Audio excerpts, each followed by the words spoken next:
샬롬. 오늘도 복되고 좋은 날이 밝았습니다. 오늘도 주의 말씀으로 살아가시기 바랍니다. 계속해서 말에 대해서 우리가 묵상을 나누고 있는데요.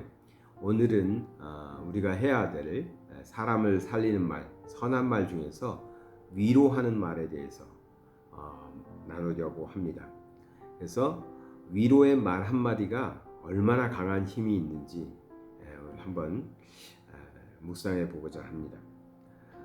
성경에 보면은 우리에게 하나님께서 여러 가지를 당부하시고 또 우리에게 맡기신 일들이 있는데 그 중에 한 가지가 우리가 하나님께 사랑을 받고 우리가 하나님께 많은 풍성한 은혜를 받은 것처럼 그 받은 은혜와 사랑을 다른 사람들에게 또 나누어 주라는 그러한 하나님의 당부와 명령이 있다는 것을 알 수 있습니다.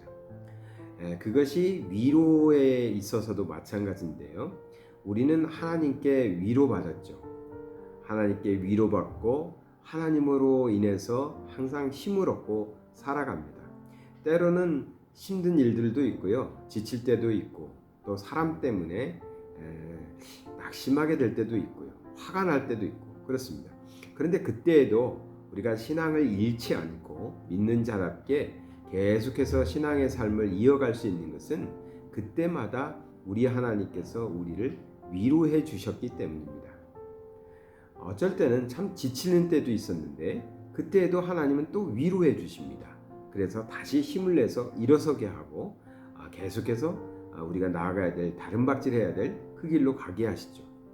어쩔 때는 주의 일을 하다가 화가 날 때도 있었는데 그래서 화를 내는 것이 아니라 그때에도 우리를 위로하시는 하나님으로 인하여 그 화는 다 사라져버리고 또 주의 일을 기쁘게 감당하게 되는 것, 그런 것도 경험하게 되죠.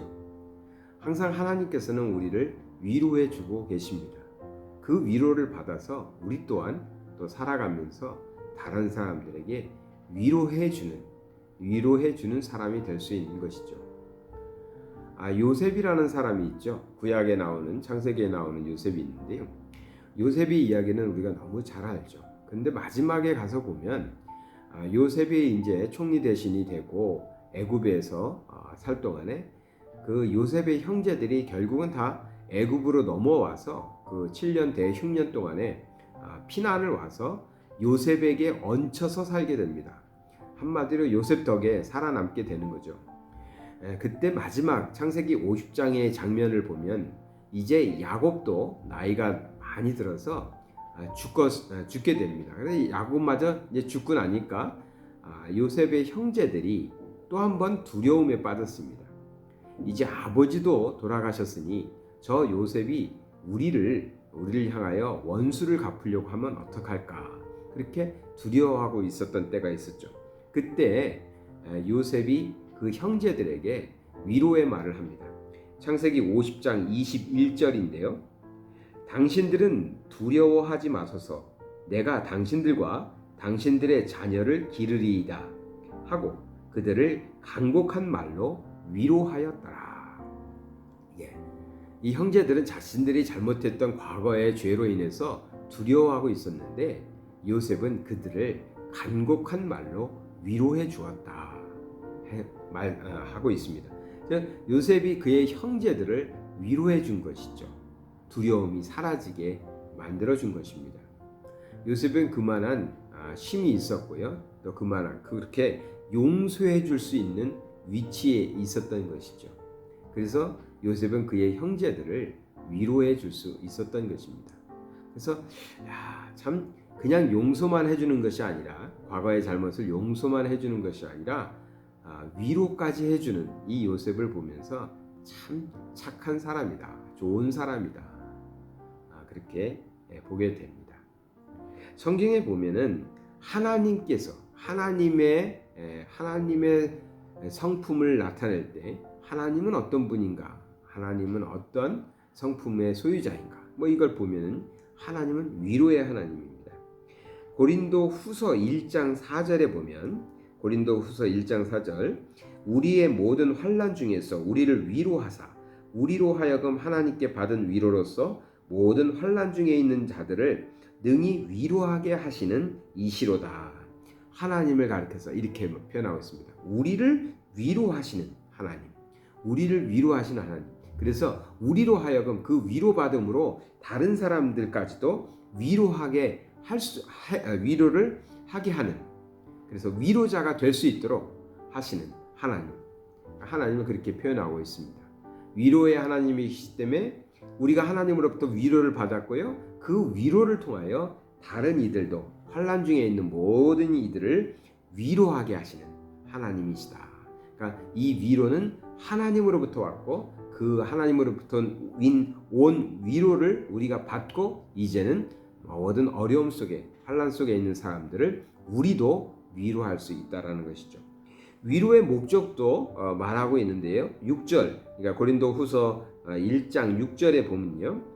우리가 환난 당하는 것도 너희가 위로와 구원을 받게 하려는 것이요, 우리가 위로를 받는 것도 너희가 위로를 받게 하려는 것이니 이 위로가 너희 속에 역사하여 우리가 받는 것 같이 고난도 너희도 견디게 하느니라. 이 말은 무슨 말이냐면 이 바울과 제자들이 환난을 많이 받았죠. 그 환난을 당하는 이유가 위로와 구원을 이 초대교회 성도들이 받게 하기 위해서다. 또 우리가 위로를 받는 것도 그 성도들이 위로를 받을 수 있게 하기 위함이다 말하면서 그 위로를 통하여 어떻게 된다고요? 고난도 견딜 수 있게 한다. 결국은 위로와 고난은 함께 가고 있습니다.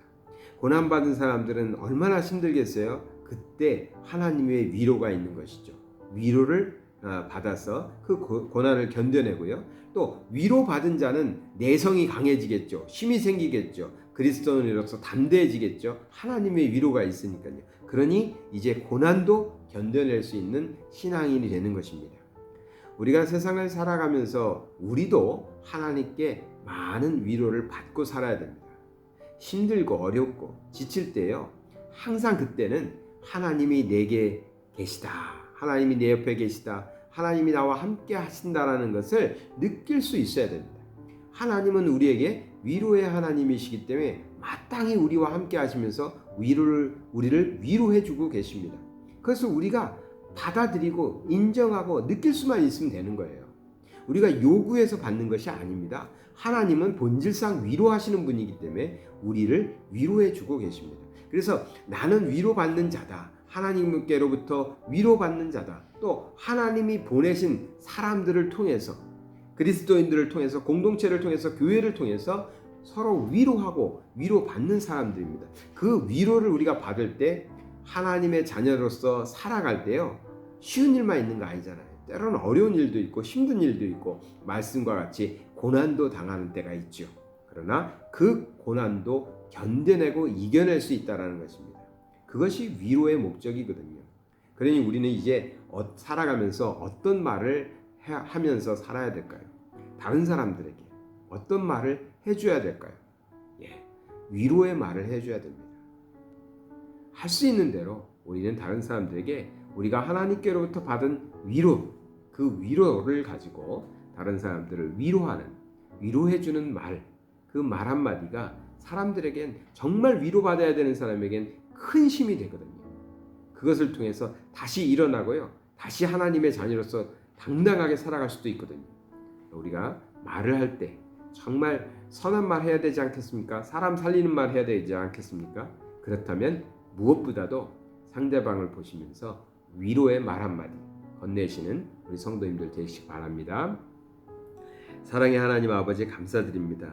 우리의 입술에 파수꾼을 세워주시고 우리가 정말 귀한 말, 복된 말, 좋은 말, 아니 선한 말, 사람 살리는 말, 그 중에서도 위로의 말을 우리가 하면서 살아갈 수 있도록 아버지 하나님 우리를 지켜주시고 우리를 사용하여 주시옵소서. 너무나 많은 말들로 인하여 오해가 있고 상처가 있을 수 있는데요, 우리의 말을 우리가 잘 다스릴 수 있도록, 우리의 입술을 잘 다스려서 우리의 입술을 통해서 나오는 말들은 사람들에게 위로가 되는 말, 힘이 되는 말 되게 하여 주시옵소서. 예수 그리스도 이름 받들어 기도드리나이다.